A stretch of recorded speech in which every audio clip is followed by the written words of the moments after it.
नमस्कार, स्वागत है आपका हमारे इस कार्यक्रम में जिसका नाम है देश की शान किसान। हम हैं महाराष्ट्र में और हमारे साथ हैं वीटा के श्री जयंत बर्वे और हमारे साथ हैं केवी के बारामती के डॉक्टर सैयद शाकिर अली और हमारे साथ हैं हमारे 4 चुनिंदा प्रतियोगी जिनके साथ हम मुकाबला आगे बढ़ाने वाले हैं। गुरपाल जी। जी गोपाल जी। मुकाबला आगे बढ़ाने से पहले देखना ली जाए क्या? कल की झलकी। जी हाँ। बर्वे जी को एक मकसद मिल चुका था जिसमें जैविक खेती करना तो शामिल था ही, साथ वो सोचने लगे कृषि क्षेत्र को उन्नत बनाने के नए नए तरीके। केवी के बारामती के प्रमुख और वरिष्ठ वैज्ञानिक डॉक्टर सैयद शाकिर अली, श्री सतीश आनंदराव जगदाले जी, अभिजीत शंकर देवकर, शेखर भीमराव पाटिल, दादा गुलाब ठोमरे जी। यहाँ पर कुछ गन्ने के पौधे रखे हुए हैं, ये आपके 4 खेत बने हुए हैं और आपको ये गन्ने बोने हैं। आपको केवल 1 मिनट का समय दिया जाएगा। शेखर पाटिल साहब इसके विजेता है। इस चरण के विजेता शेखर पाटिल जी। और आपका समय शुरू होता है।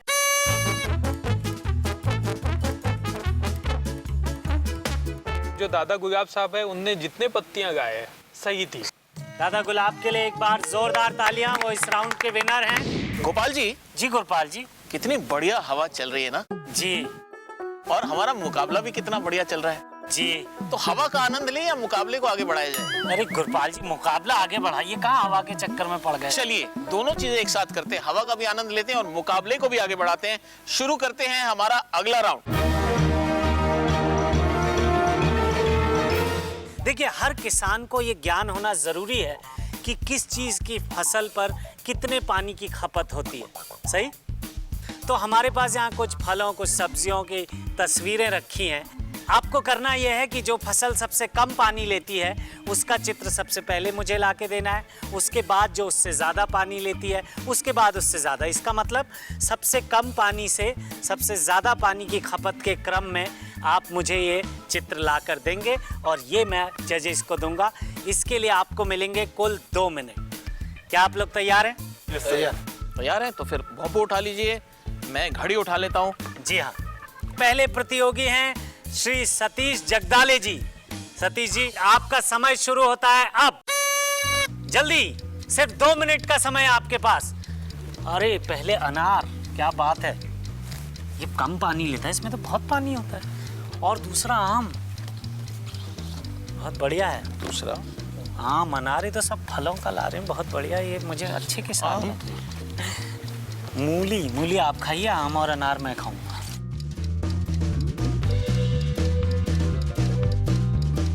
ये सही है या गलत है तो जजेस बताएंगे, लेकिन अभी टेस्टी तो लग रहे हैं। मूली आपको टेस्टी लगती है? जी जी, मुझे लगता है ये जूली को भी टेस्टी लगती होगी।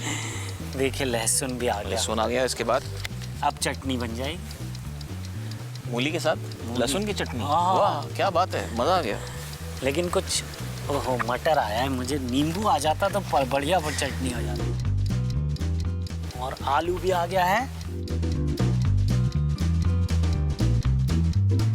केवल 1 मिनट बचा है आपके पास।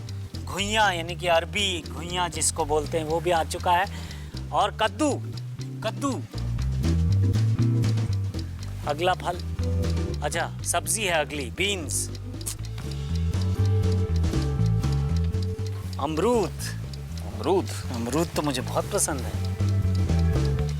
हल्दी, अमरूद दांत में फंस जाता है लेकिन गुरपाल जी। करेल, ये आप या खाइए, करेला आ गया। करेला तो मुझे बहुत पसंद है। मुझे बिल्कुल नहीं। अदरक, जिंजर जिसे कहते हैं अंग्रेजी में। इसे अंग्रेजी में क्यों कहते हैं? इसको हिंदी में लौकी कहते हैं। और अंग्रेजी में? समय पे ध्यान दीजिए, समय पे ध्यान दीजिए, खिलाड़ी भी और आप भी। गाजर आ चुका है। 10 सेकंड बचे हैं आपके पास। गाजर, प्याज आया है गाजर के बाद। और 5, ये समय 4, 3, 2, 1। बस समय समाप्त। समय समाप्त। आप अपनी जगह पे बैठ जाइए।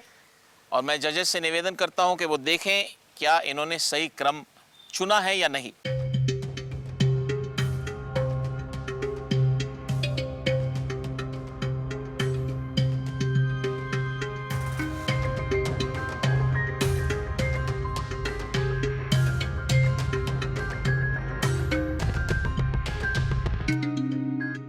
चलिए बारी है हमारे दूसरे प्रतियोगी की।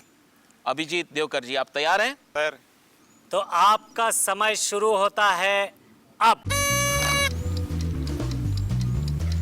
देखिए बहुत कठिन हो गया है, अब मैंने मिक्स कर दिया अच्छे से। मैं बहुत चालाक हूँ इस सब मामले में। आप मिक्सर बहुत अच्छे हैं। मिक्सर? जी नहीं, मैं सिक्सर भी बहुत अच्छा मारता अच्छा। हूँ क्रिकेट में। मुझे लगा जी हाँ, कद्दू है ये। यहाँ मत लगाइए, कंफ्यूजन होगा।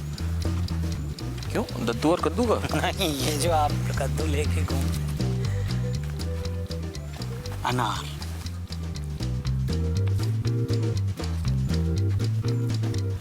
देखा, मैंने कैच किया।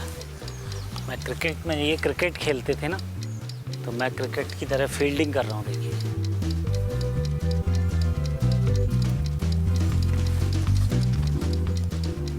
Wicket keeping. अब मैं आपको विकेट कीपिंग दिखाऊंगा। देखिए विकेट कीपर कैसे करता है। अभिजीत जी 1 मिनट हो चुका है, जल्दी ढूंढना है, सारे देखने, कहीं छूट ना जाए।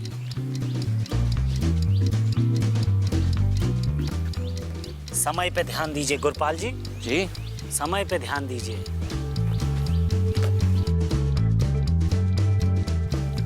अभी है समय इनके अभी पास। इनके पास समय है 40 सेकंड का समय 40 है। सेकंड है और बहुत फुर्ती दिखाते हुए इन्होंने रनिंग बिटवीन द विकेट्स बहुत अच्छी रनिंग है। बिटवीन द, ये बॉलर रहे हैं, देखिए अच्छी है, जरूर ये फास्ट बॉलिंग करते होंगे बिल्कुल सही कहा आपने, फास्ट बॉलिंग करते क्योंकि फास्ट भागते हुए आ रहे हैं। ये देखिए बैंगन।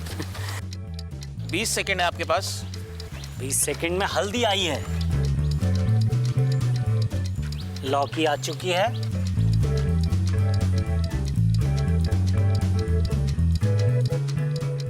पाँच, 4, 3, 2, 1। भोंपू बज चुका समय है। समाप्त। भोंपू बज चुका, आप अपनी जगह पे बैठ सकते हैं। जजेस, आप हमें बताएं कि इन्होंने सही क्रम चुना है या नहीं।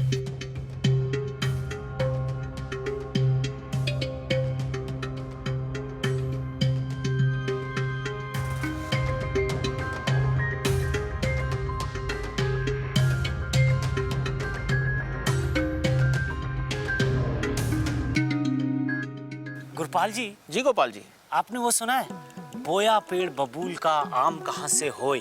और आपने वो सुना है, मुकाबला हुआ बहुत कठिन, ब्रेक यहाँ पर होए। इसका क्या मतलब? पता है, पता है। इसका मतलब है लेते एक छोटा सा ब्रेक।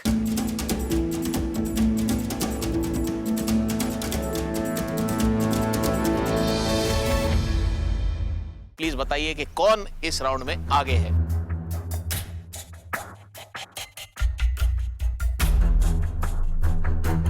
इसमें जो है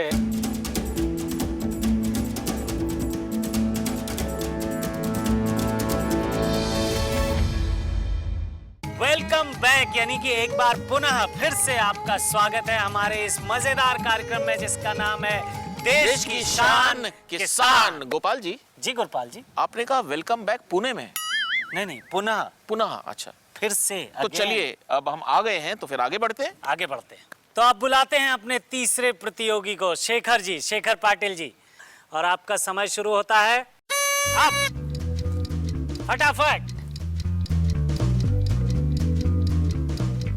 काफी सोच रहे हैं, काफी समय लगा रहे हैं। जी, पहले सबसे पहले तो टाइम लगता है देखने में पूरा का पूरा। जी जी जी, कौन सा ज्यादा है कौन सा कम। जी। उसके बाद जो है शुरू होगा आपकी इनका घड़ी भागना। चल रही है ना? बिल्कुल चल रही है जनाब। जी ठीक है। समय किसी के लिए नहीं रुकता गोपाल जी। भले ही घड़ी रुक जाए। वाह क्या बात है। बहुत समय लग रहा है। इनका टेक्निक अलग है, ये पूरा पहले देख रहे हैं। हाँ, मुझे आराम से लगता है सोच के। अच्छी टेक्निक है।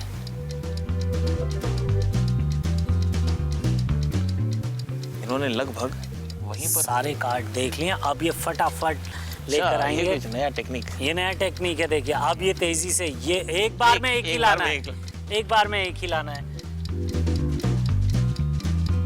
काफी तेजी से। लेकिन अब इन्होंने सब छांट लिए हैं। बीन्स ले आए हैं, मूली और बीन की भाजी।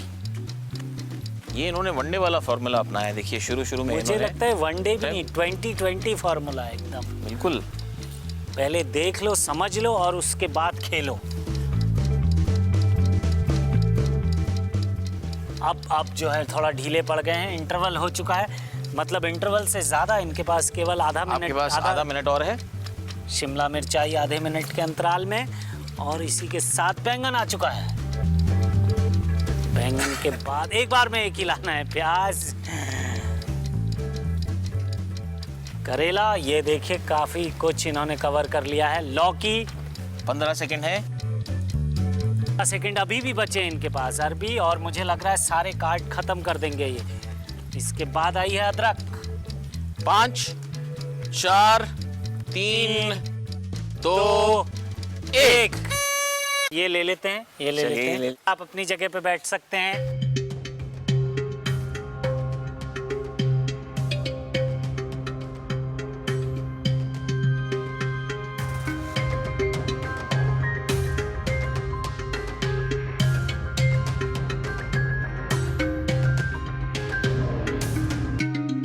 बारी है हमारे अगले प्रतियोगी की। चलिए बुलाते हैं दादा गुलाब ठोमरे जी को। दादा गुलाब जी, आप ये बताइए, आप कुछ खेलते हैं? कबड्डी खेलते थे। कबड्डी खेलते थे? अरे वाह। कबड्डी में तो फिर बहुत फुर्ती होती है। अभी नहीं खेलते। अभी नहीं खेलते? तो अपनी पुरानी कबड्डी को याद कीजिए और शुरू हो जाइए। आपका समय शुरू होता है अब। कबड्डी कबड्डी कबड्डी कबड्डी कबड्डी, तू क्या बोलते थे आप? अरे आप इन पे ध्यान मत दीजिए, आप उस पे ध्यान दीजिए। मैंने आपको पहले कहा था। दादा गुलाब जी, कबड्डी कबड्डी की तू ये तंग करेंगे आपको। ये तो बता दीजिए, तू की कबड्डी कबड्डी। चलिए मैं दोनों ही बोल देता हूँ, तो जल्दी जल्दी जल्दी, कबड्डी कबड्डी कबड्डी कबड्डी। अरे बहुत टाइम लगा रहे हैं। कोई बात नहीं, वो भी शायद मेरे ख्याल इनकी भी टेक्निक अलग है। कबड्डी को याद कीजिए अपनी पुरानी।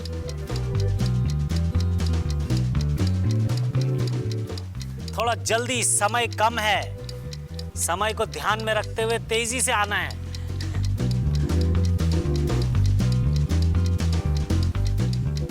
ये अब जल्दी से, जल्दी जल्दी जल्दी। अब इन्होंने तेजी दिखाई।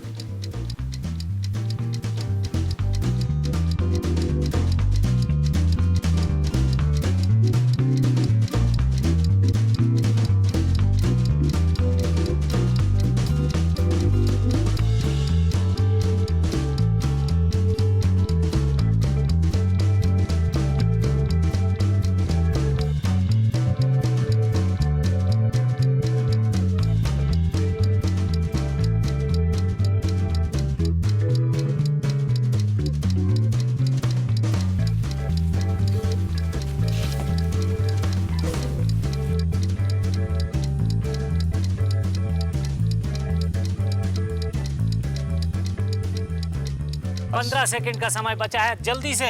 कबड्डी कबड्डी कबड्डी कबड्डी कबड्डी कबड्डी। हो तो मेरी सांस फूल गई है, जल्दी से। कितना?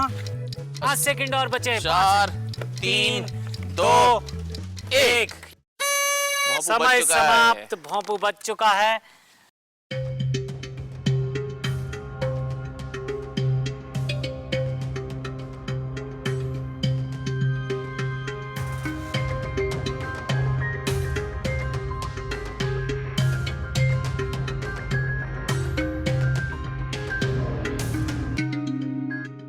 जजेस, इससे पहले कि हम मुकाबले का परिणाम बताएं, आप ये बताइए कि कौन से पौधे एक्चुअली कम पानी लेते हैं और कौन से ज़्यादा?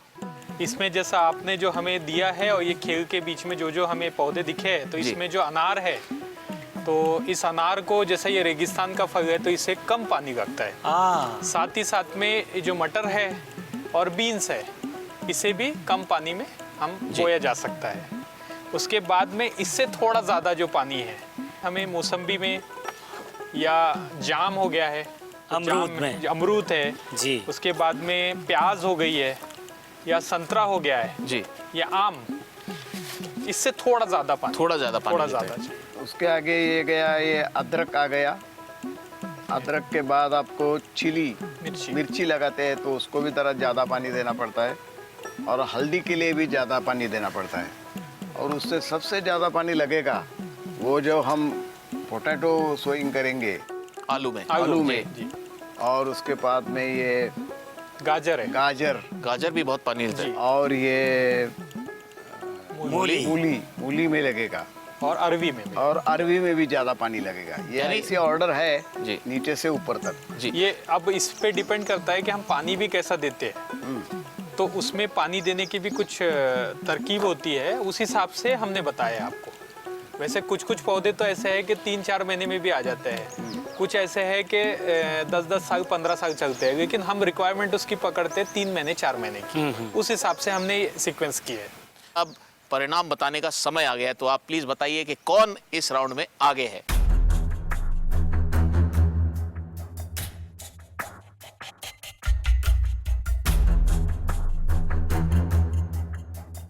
सबसे ज़्यादा जिन्हें अंक मिले हैं वो है सतीश जगदाड़े साहब। सतीश जी सतीश जी के लिए तालियां। जोरदार तालियां।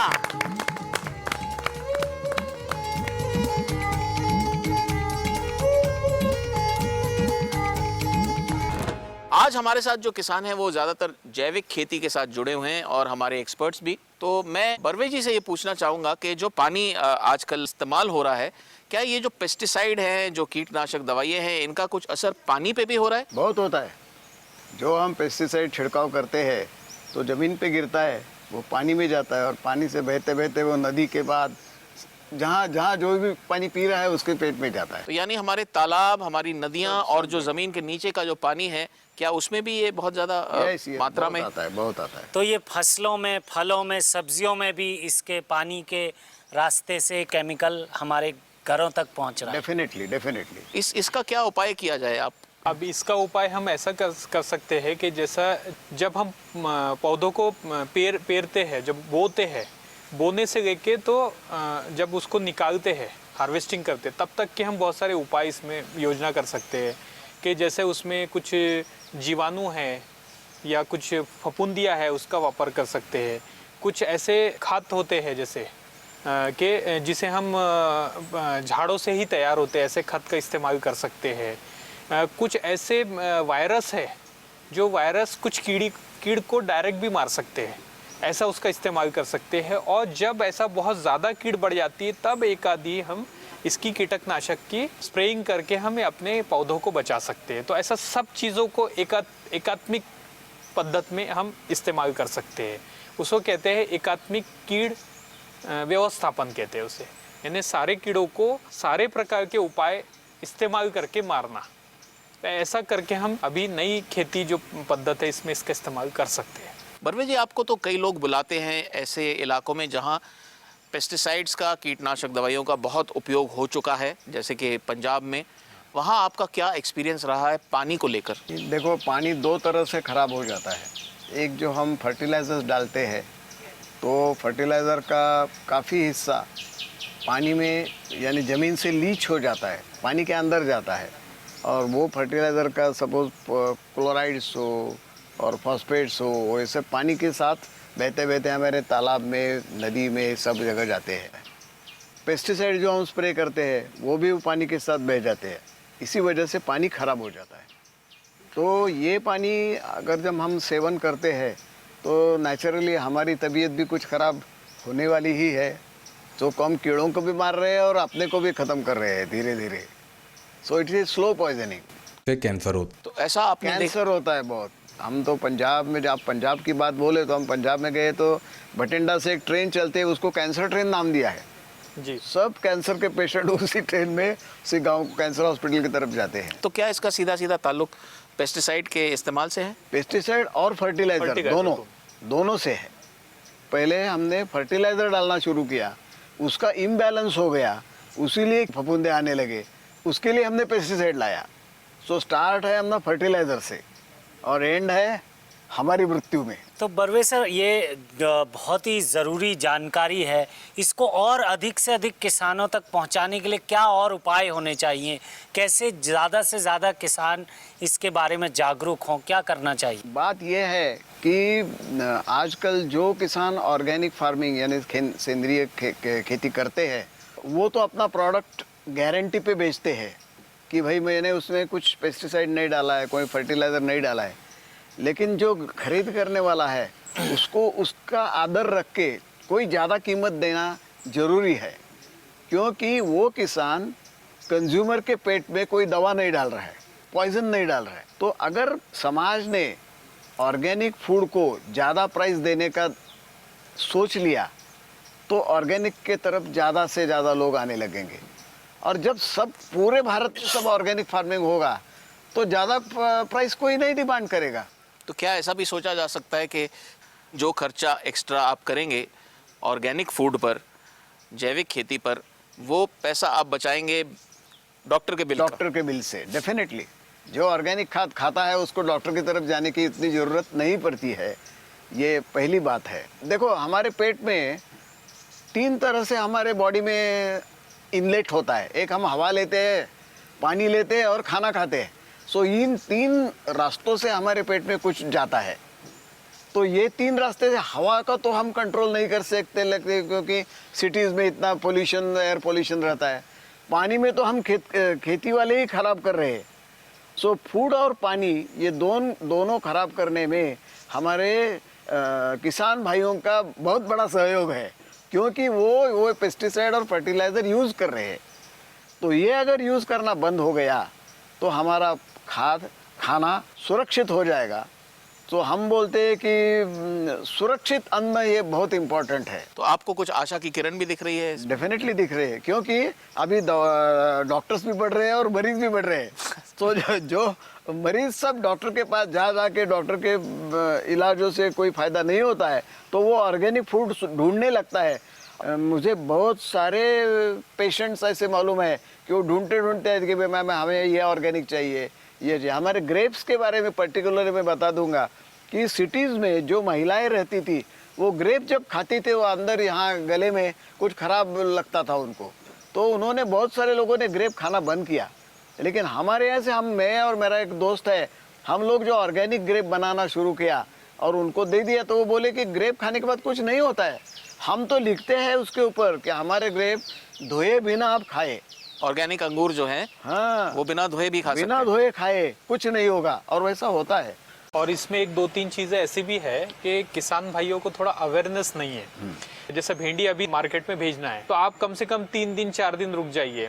आपने एक आधी स्प्रेइंग किया है, एक कीटनाशक की फौरनी की है तो 3 दिन रुक जाइए, 3 दिन के बाद में मार्केट में जाने दीजिए। तो ऐसा कुछ उन्हें करना पड़ेगा, नहीं तो क्या हो रहा है कि आज हमने कीटनाशक की फौरनी की और इमीडिएट आप आज के आज में ही वो मार्केट में जा रहा है। और सबसे ज़्यादा बच्चे खाते हैं भिंडी वगैरह, और उसे सिर्फ एक बार धोया जाता है। तो ये सब अवेयरनेस अगर किसानों में हम लाते हैं तो इससे भी काफ़ी फर्क पड़ सकेगा। अभी हमारे शो में बहुत कुछ बाकी है, आप कहीं मत जाइएगा। लेते हैं एक छोटा सा ब्रेक।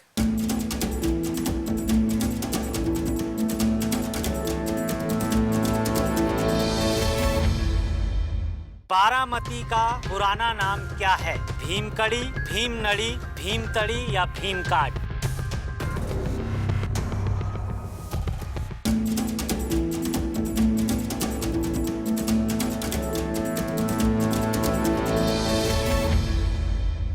एक बार फिर से आपका स्वागत है हमारे शो में, जिसका नाम है देश की शान किसान। तो डॉक्टर साहब मैं ही पूछा था, कृषि विज्ञान केंद्र क्या ऐसे कुछ आयोजन कर रहा है जिसमें किसानों को इसकी ये जो भयानक स्थिति है उसके बारे में कुछ बताया जाता है, जागरूक किया जाता है? कृषि विज्ञान केंद्र का काम ही है कि हम लोग किसानों को प्रशिक्षण देते हैं और प्रशिक्षण देते हैं, उन्हें प्रात्यक्षिक देते हैं। उसके बाद में हम लोग उनको प्लॉट्स दिखाते हैं। कृषि विज्ञान केंद्र एक ब्रिज है जो कि यूनिवर्सिटी या जो कृषि विश्वविद्यालय जो है या रिसर्च इंस्टीट्यूट जो है, जो भी तकनीक नई डेवलप करता है उसको हम किसानों तक पहुंचाते हैं। वी आर द ब्रिजेस, हम उनको वहां से उठा के वहां देते हैं। तो ये जो वैज्ञानिक है वो वहाँ से टेक्नोलॉजी डायरेक्ट किसानों के खेत पे पहुँचाता है, ये काम है। और कृषि विज्ञान केंद्र का काम बहुत अच्छे तरह से चल रहा है। मेरी किसान भाइयों से विनंती है कि वो आपके नज़दीक में जो भी कृषि विज्ञान केंद्र है वहाँ जाके आप ज़्यादा से ज़्यादा जानकारी लें, जिससे कि आपको ही फायदा होगा। आपकी बातों से लग रहा है कि स्थिति जितनी भी भयानक हो, कुछ ना कुछ आशा की किरण दिखती है। आप ये भी बताएं कि सरकार की तरफ से क्या क्या आयोजन हो रहे हैं इस क्षेत्र में? सरकार की तरफ से काफ़ी पॉलिसीज है ऑर्गेनिक फार्मिंग के बारे में, उसको प्रमोशन भी हो रहा है। लेकिन आज जो एक्चुअल परिस्थिति है कि केमिकल जो भी है वो हमको मार्केट में इजीली अवेलेबल हो जाता है, लेकिन जो जैविक है वो इजीली अवेलेबल नहीं है, वो किसानों को जाके ढूंढना पड़ता है। तो सरकार से हमारी एक विनंती है कि आप जो है ऑर्गेनिक जैसा केमिकल हर किसान दुकान में, हर गांव में एकदम आसानी से उपलब्ध हो जाता है, वैसे जैविक भी होना चाहिए। इसके लिए और जैसा माननीय प्रधानमंत्री साहब मोदी जी ने अभी जैसा मट्टी के बारे में जैसा उनने एक बहुत अच्छा इनिशिएटिव किए है कि मट्टी को टेस्ट करना, ऐसे ही इस हिसाब से हर गांव में ये जैविक कीटकनाशक वगैरह अगर शेतकरी को मिल जाए, अगर किसानों को मिल जाए, तो उससे रासायनिक को कम करके इसमें एक प्रोत्साहन उन्हें मिल सकता है। साथ ही साथ में इसका जो लाइसेंस प्रोसीजर है, जैसा कुछ कंपनीज आती है या केवीकेज आता है, तो हमें लाइसेंस खरीदने में बहुत परेशानी होती है, केमिकल का हो जाता है। तो इस प्रोसीजर में अगर सरकार की तरफ से कुछ पॉलिसी आ जाती है कि जैसे कुछ ग्रामीण युवक है वो अगर अपना चाहे तो कुछ लेबोरेटरीज डाल सकते हैं, तो उन्हें ग्रुप में करके उन्हें लाइसेंस अगर प्रोवाइड कर सकते हैं, या कृषि विज्ञान केंद्र को भी अगर ऑथराइज करके इसके लाइसेंस दे दिए जाते हैं, तो सारे भारत में इतने कृषि विज्ञान केंद्र है कि वो ये सारी चीजें उनको किसानों को दे सकते हैं, कर रहे हैं। लेकिन और इसमें अगर गवर्नमेंट की तरफ से अच्छी पॉलिसी आ जाती है और ये इनके तरफ से थोड़ा हमें सहायता मिल जाती है, तो और अच्छा काम हो सकता है इसमें। ये बहुत अहम मुद्दे उठाए हैं, और क्योंकि हमारे आज के जो प्रतियोगी हैं वो भी लगभग सभी जैविक खेती करते हैं, तो इनसे भी पूछते हैं आप लोगों का एक्सपीरियंस कैसा रहा है। आप में से कोई कुछ बताना चाहे, इन्होंने जो बातें कही उसमें कुछ आप जोड़ना चाहें या कुछ पूछना चाहें। बनाना लगाया था केला, पूरा केवी के कृषि विज्ञान केंद्र बारामती का पूरा खत लिया। वो एजोटोबैक्टर होगा, पेज भी होगा, केम भी होगा, ये पूरा ट्राइकोडामा जो बुरशी जन्नी और मूलकुज जो होता है ना, उसके लिए मैंने यूज किया। और मेरे को वो जो केला है ना, उसका फिनिशिंग और कलर बहुत अच्छा आया, इसलिए वो एक्सपोर्ट हो गया। 108 टन पूरा एक्सपोर्ट हो गया दुबई के लिए। और वो पूरा ऑर्गेनिक यानी कि जैविक तरीके से आपने उगाया। जैविक तरीके से, तो आपको बहुत अच्छा रिजल्ट मिला। बहुत अच्छा रिजल्ट मिला और ज्यादा पैसा ही मिल गया। सतीश जी भी कुछ मुझे एक गाय गोमाता है, और उसके कहते हैं ऋषि मुनि की उसके देह में 33 कोटि भगवान है। ये 33 कोटि जीवाणु है, उसके गोमूत्र है, उसके गोबर है, और उसके दूध है। इसका सब का इलाज आपकी खेती में थोड़ा थोड़ा होता है। हमारा वो दोस्त है दादा ठोमरे, उसकी खेती में अब जो अनार है, डालिम है, उसका सब प्रयोग उसके खेती मिट्टी में कभी रासायनिक प्रयोग नहीं करता, इसलिए उसके जो पान कम है, किंतु उसका अनार का जो फल है इतना बहुत है और कोई भी को रोग नहीं है। और वो क्या करता है तो अमृत पानी डालता है। हमारे खेत में हरिन का वो तकलीफ है, वो सब फसलों का खाते हैं, किंतु जब हम गोबर के प्रयोग और वो अमृत पानी का प्रयोग करता है तो उसका जो वास आता है, जो बास आता है गोबर का, तो उसलिए हरिन उसको मुंह नहीं लगता। किंतु जिसने नहीं किया उसका तो सब फसल फस्त किया। अमृत पानी का खर्च इतना कम है कि उसको भी आप जो उसका बीज, उसका जो कांडे वो जो आप अमृत पानी में डाल के लगाता है तो 6 या 7 दिन में उस उगाता है।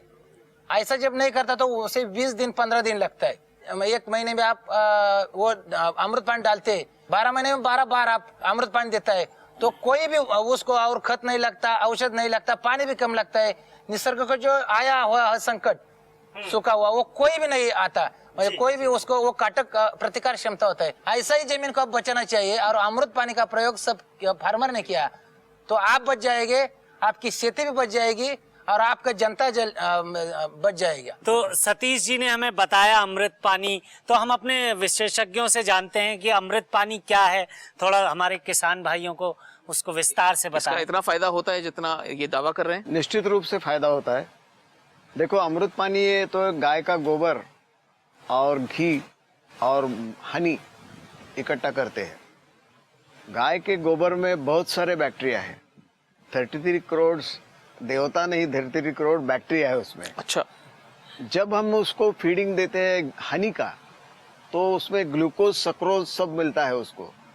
और बैक्टीरिया की टेंडेंसी ऐसी है कि उसका पॉपुलेशन वेरी फास्ट डबल हो जाता है, 3 टाइम्स हो जाता है। तो ये फीड मिल गया तो बैक्टीरिया का मल्टीप्लिकेशन इमीडिएट हो जाता है। उसके साथ में हम जो घी देते हैं, घी से उसके ऊपर एक कोटिंग होता है कि जो मरते नहीं, उसका लाइफ साइकिल बढ़ जाता है। तो ये तीनों इकट्ठा किया और 25 किलो गोबर, आधा किलो हनी और क्वार्टर केजी 250 ग्राम घी, ये सब इकट्ठा किया और वो 200 लीटर के बैरल में डाल दिया और घोल दिया और वो 1 एकड़ पे छिड़काव दिया, तो ये सब बैक्टीरिया का सपोर्ट सॉइल को मिल जाता है जी। और इसकी वजह से जमीन अच्छी बन जाती है। तो आइए इसको बनाने की प्रक्रिया को थोड़ा विस्तार से समझते हैं, देखते हैं ये वीडियो। जमीन को उपजाऊ बनाने में जीवाणुओं का अहम योगदान है। ये जरूरी है कि जमीन में जीवाणुओं की संख्या अधिक से अधिक हो, जिससे कि जमीन स्वस्थ रहे। अमृत पानी गाय के गोबर, गाय के घी और शहद को पानी में मिलाकर बनाया गया एक मिश्रण है, जो जमीन में जीवाणुओं की संख्या बढ़ाने में मददगार साबित होता है। 1 एकड़ जमीन के लिए अमृत पानी बनाने के लिए 25 किलो गाय के गोबर में 500 ग्राम शहद मिलाएं। शहद गोबर की बदबू को कम करता है। शहद को गोबर में मिलाने के बाद इस मिश्रण में गाय का शुद्ध घी मिलाएं, जो कि गोबर में मौजूद जीवाणुओं के लिए आवरण का काम करता है। फिर इसे पानी में मिलाकर पतले घोल में परिवर्तित कर लें और खेतों में इसका छिड़काव कर दें। अमृत पानी जमीन को स्वस्थ रखने और बेहतर फसल पाने का एक कारगर तरीका है।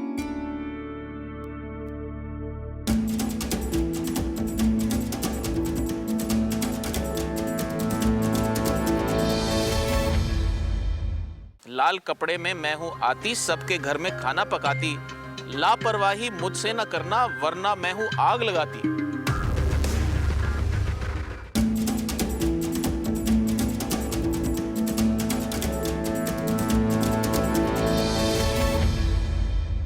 स्वागतम, सुस्वागतम, बहुत बहुत स्वागत है हमारे इस कार्यक्रम में जिसका नाम है देश की शान किसान। बहुत कड़ा मुकाबला रहा, बहुत मजा भी आया, बहुत सारी नई चीजें भी सीखी बातचीत करके, लेकिन मुकाबला अभी बाकी है। चलिए इसे आगे बढ़ाते हैं। चलते हैं मुकाबले के अगले चरण में।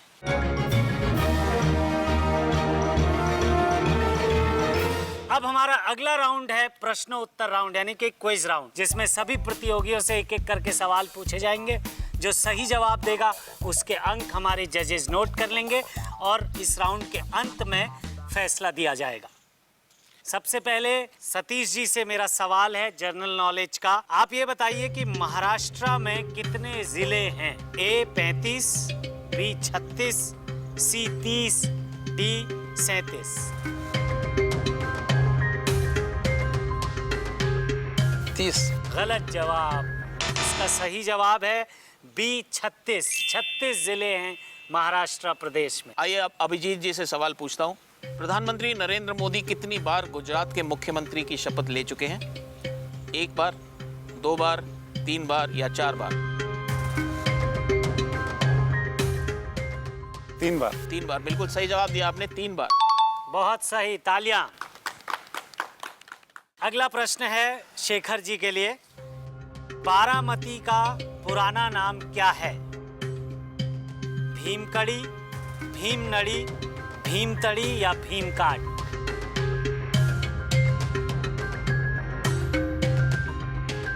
भीमतड़ी। भीमतड़ी एकदम सही जवाब है, तालियां। चलिए दादा गुलाब जी, आपके लिए भी बारामती का सवाल पूछता हूँ। बहुत सिंपल सा है। बारामती का पिन कोड क्या है बताएं? 413-102, 413-101, 413-103 या 413-010?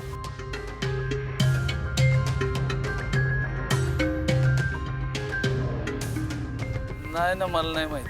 ओहो, चलिए आपको बता दूं, बारामती का पिन कोड है 413-102, 413102। तो ठीक है, पहेलियों की शुरुआत दादा गुलाब से ही करते हैं। प्यास लगे तो पी सकते हैं, प्यास लगे तो पी सकते हैं, भूख लगे तो खा सकते हैं, सर्दी लगे तो जला सकते हैं। कौन हूं मैं बता सकते हैं? कुछ सूझ नहीं रहा, आप में से कोई जानता है?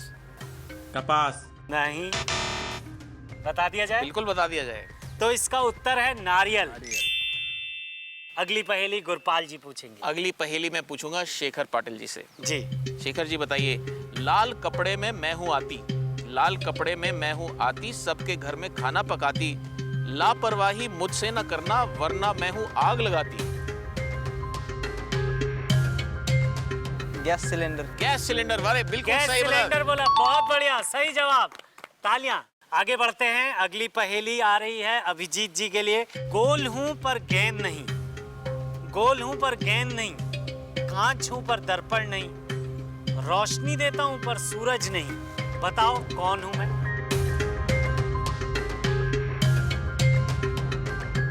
बल्ब। बल्ब। बल्ब, एकदम सही जवाब है, एकदम सही जवाब, तालियां, बहुत बढ़िया। आपके लिए सतीश जी अगली पहेली। मिर्ची खा के मुंह में खोलूं, मिर्ची खा के मुंह में खोलूं, जो तुम बोले वो मैं बोलूं। माकड़।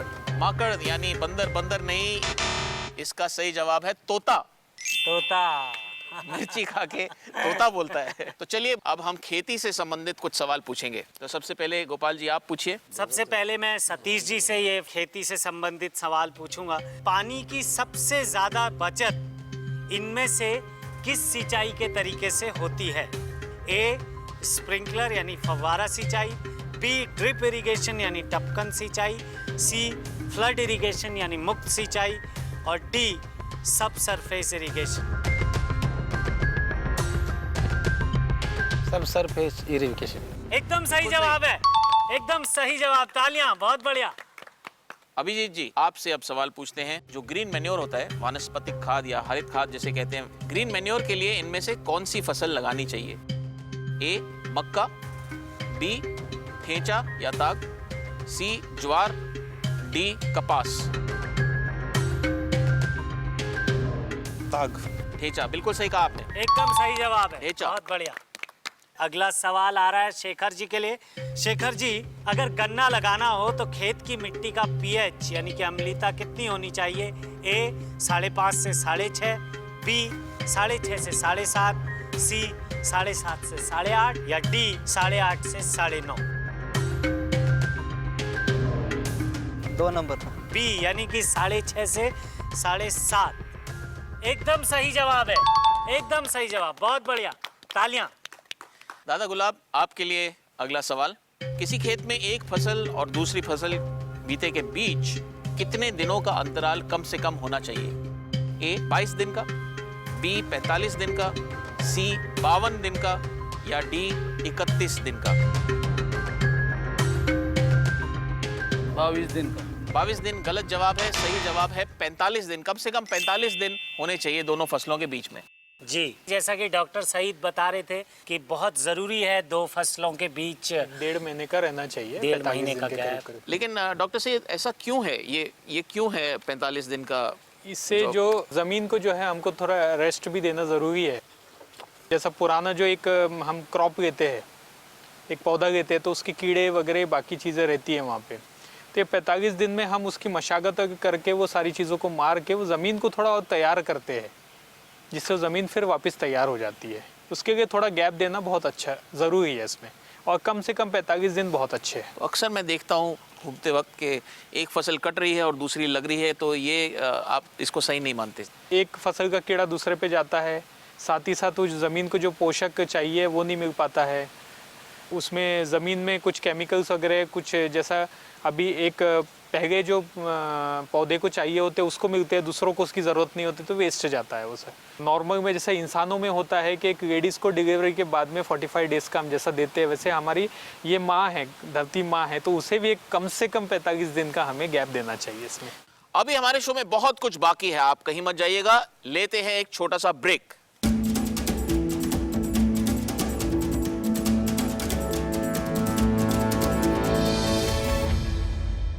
समय आ गया है पुरस्कार वितरण का, तो हम अपने जजेस को यहाँ बुला लेते हैं और सुनते हैं विजेता की घोषणा।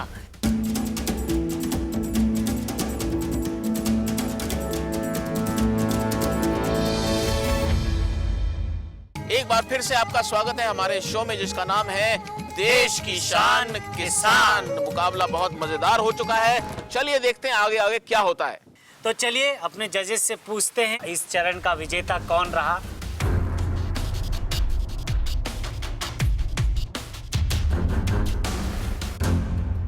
इस चरण के विजेता 2 लोग हैं जिनमें टाई हुआ है, अभिजीत जी और शेखर जी, इनमें टाई हुआ है। अभिजीत और शेखर, अभिजीत और शेखर जी दोनों विजेता हैं, दोनों के बीच टाई रहा। बहुत बढ़िया, बहुत कांटे की टक्कर।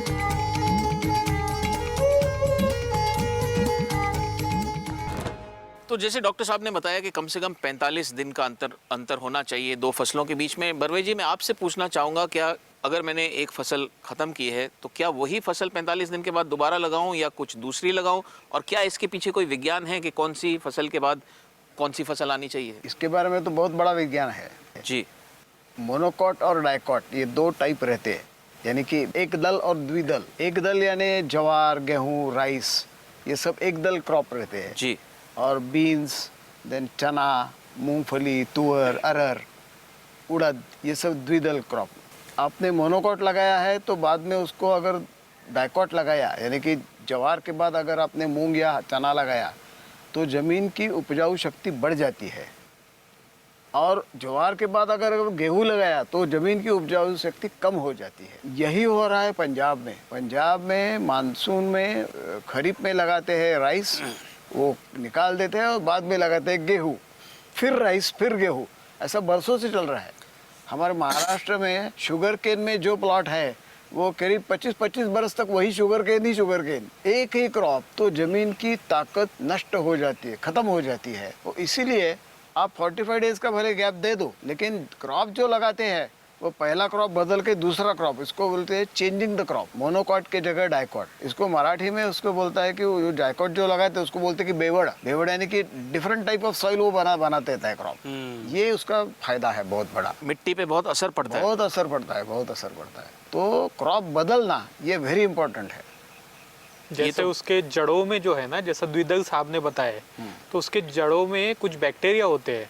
हमारे वातावरण में जो है 78% नाइट्रोजन है, लेकिन वो झाड़ों को नहीं मिल पाता है। तो वो जो बैक्टीरिया होते हैं वो खींचते हैं नाइट्रोजन और वो ज़मीन में डाल देते हैं, तो उससे काफ़ी फायदा हो जाता है। इसलिए वो मोनोकॉट, डाइकॉट, एक दल द्विदल ऐसा करना चाहिए। ये तो बहुत पते की बात बताई। बहुत ही महत्वपूर्ण जानकारी दी बरवे जी ने और डॉक्टर साहब ने। तो इस जानकारी का फ़ायदा हमारे प्रतियोगी भी उठाएंगे, हमारे बाकी किसान भाई भी उठाएंगे। तो अब समय आ गया है पुरस्कार वितरण का, तो हम अपने जजेस को यहाँ बुला लेते हैं और सुनते हैं विजेता की घोषणा कि कौन है आज का बेहतरीन किसान, कौन है इस मुकाबले का विजेता। वैसे हम आपको बता दें कि हमारे प्रोग्राम में चारों ही विजेता होते हैं, क्योंकि हम मानते हैं कि हर किसान विजेता है। लेकिन इन चारों में से जिस एक को चुना गया है, हम उनको भी एक पुरस्कार देंगे और बाकियों को भी। तो हमारे इस प्रोग्राम का विजेता है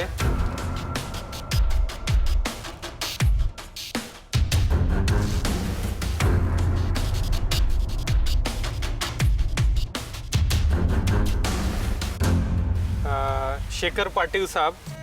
शेखर पाटिल साहब के लिए तालियां। शेखर पाटिल साहब के लिए जोरदार तालियां।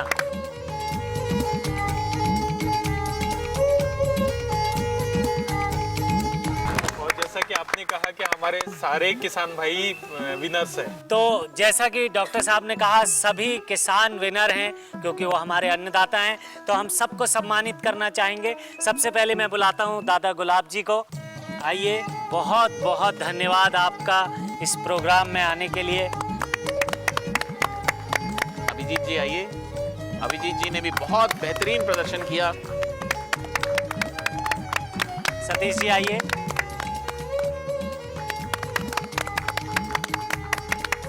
और अब आज के बेहतरीन किसान, इस एपिसोड के विजेता श्री शेखर जी, शेखर पाटिल साहब, जोरदार तालियां। जबरदस्त प्रदर्शन रहा शेखर पाटिल जी का। बहुत अच्छे, बहुत अच्छे। मुझे बहुत खुशी हुई इस देश किसान कार्यक्रम में आने के बाद। मुझे ये कहना है कि सभी दर्शकों को और परीक्षकों की, हमारे अभी किस देश का अन्नदाता है किसान। अभी कोई बाजार में बिस्किट या चॉकलेट लेता है, वो दुकानदार कहता है वो कीमत हम देते हैं, लेकिन आज परिस्थिति ऐसी है की किसान अन्नदाता आहे, फिर भी उनके हात में नाही की हमारे माल की किंमत सब वो स्वतः म्हणजे ठरवायची त्याकडे हे नाही. तर ते सर्वांनी समजलं पाहिजे की आज कांद्याचे भाव जरी वाढले तरी आंदोलन होतात, म्हणजे सगळे ओरडायला लागतात, पण इकडे खतांचे भाव वाढले तरी तिकडे काय लक्ष देत नाही कोण. आज किसान थोडा अशिक्षित आहे. कृषी विज्ञान केंद्र बारामती आणि बाबीर शेतकरी मंडळ असे भरपूर संस्था आहेत की बाबा त्यात जागृती करतात. सरकारने याच्याकडे लक्ष दिलं पाहिजे आणि ह्या DD किसान चॅनलचं खूप खूप आभार. त्यांनी बारामतीसारख्या ठिकाणच्या शेतकऱ्यांना येऊन त्यांचं सर्वांपर्यंत पोहोचवलं भावनाही. धन्यवाद. बहुत बहुत धन्यवाद आपका. इनका ये कहना था डॉक्टर कि जैसा हम अगर कोई दुकान में चीज़ खरीदने जाते हैं तो वो दुकानदार उसकी चीज़ की कीमत ठहराता है, लेकिन किसान ही ऐसा है कि जिसकी वो कीमत खुद नहीं ठहरा सकता है, उसकी कीमत उसे दूसरों पे डिपेंड रहना पड़ता है. तो शेखर जी का मानना है कि किसान को हक होना चाहिए कि अपने पैदावार की कीमत वो खुद तय करे. जी. और साथ ही साथ उनका ये भी कहना है कि अगर जैसा अभी प्याज का भाव बढ़ गया है तो सारा मीडिया में आ रहा है, लेकिन जब प्याज का भाव कम हो जाता है या फर्टिलाइज़र का इसका भाव ज़्यादा हो जाता है तो उनके बारे में कोई आवाज़ नहीं उठाता है. तो उनका ये कहना है कि आप हमारे बारे में भी सोचिए, हमारे बारे में भी आवाज़ उठाइए. और उन्होंने आपको बहुत धन्यवाद दिया है कि जो DD किसान चैनल वाले यहाँ आए और बारामती के किसानों के बारे में जानकारी लेके आपने सारे देश में आप ये जानकारी दे रहे हैं, उसके लिए उन्होंने धन्यवाद कहा है. आपका बहुत बहुत धन्यवाद. बहुत बहुत धन्यवाद आपका. और हमारी पूरी कोशिश रहेगी कि आपकी आवाज़ सरकार तक पहुँचे, जनता तक पहुँचे. बहुत बहुत धन्यवाद शेखर जी. और हम आपके बहुत आभारी हैं कि आप आए, इस मंच को आपने संवारा. बहुत बहुत धन्यवाद आपका. धन्यवाद. धन्यवाद गोपाल जी. जी गुरपाल जी, आज का एपिसोड बहुत अच्छा रहा. बहुत अच्छा. मैं तो कह रहा हूँ बहुत मीठा रहा आज का एपिसोड. बिल्कुल, कितनी मीठी मीठी बातें भी हुई. देखिए, जो दोनों हमारे मेहमान थे, विशेषज्ञ और जो हमारे देश की शान, दोनों ने ही मिट्टी को माँ कहा. और एकदम सही कहा. हाँ, अच्छी बात है. हाँ बिल्कुल. आप ये बताएं गोपाल जी, इस एपिसोड से आप क्या लेकर जा रहे हैं, क्या सीख कर जा रहे हैं, क्या लेकर जा रहे हैं? मैं 2 चीजें लेके जा रहा हूँ. क्या? पहली तो इस बात की नॉलेज की ट्रॉफी चारों को मिल गई. मतलब चारों को ट्रॉफी मिलती ही है. मतलब आपको टॉफी नहीं चाहिए ना इस बार? इस बार नीचे. दूसरी चीज मैं यही तो लेके जा रहा हूँ. क्या? मैं लेके जा रहा हूँ 4-6 पूरन पोड़ी बढ़िया भर के. वाह. अच्छा गुरपाल जी. जी गोपाल जी. आप इस एपिसोड से क्या लेके जा रहे हैं? मैं भी वही लेके जा रहा हूँ, पूरन पोली. अरे गुरपाल जी. अरे मैं ना अगली बार से मैं भी ये जैकेट पहनूंगा जेब वाली. अरे थोड़ी दीजिए. हूँ क्या कर रहे हैं? अरे गुरपाल जी. गुरपाल जी. गुरपाल जी. अरे कम से कम टॉफी दे दीजिए यार. ये कोई बात नहीं, मैं नहीं खेल रहा. इसके बाद कौन जाएंगे? इसके बाद अब जहाँ ले चलिए आप. जहाँ कुछ अच्छा मीठा मिलता हो वहाँ जाऊंगा मैं. सुनिए, गुजरात चलते हैं. क्यों? वहाँ श्रीखंड बहुत बढ़िया मिलता है. तो आपका समय शुरू होता है अब.